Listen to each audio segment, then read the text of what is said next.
খুলনায় ট্রাকের ধাক্কায় ইজি বাইকে 2 যাত্রী নিহত, আহত 4। খুলনায় নিয়ন্ত্রণ হারানো ট্রাকের ধাক্কায় দাঁড়িয়ে থাকা ইজি বাইকে 2 যাত্রী নিহত হয়েছে।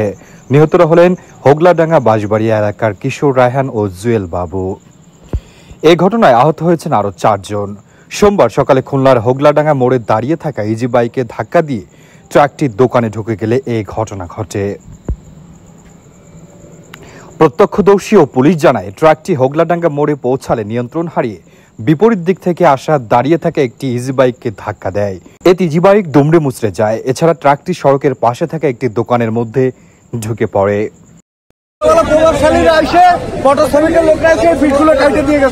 এই জায়গায় প্রত্যেক বছর অ্যাক্সিডেন্ট হয়,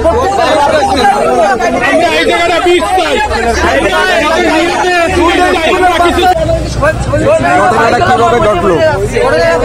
এই অটো স্ট্যান্ডের কারণে অটো দাঁড়াইছে, একটা বাচ্চা উঠতেছিল আর পিছন থেকে ট্রাক কিভাবে আইসে একেবারে ডাইরেক্ট মারা গেছে। ঘটনাস্থলে মারা যায় কয়জন? এবার 2 জন মারা গেছে আর 3 জন করে হসপিটালে।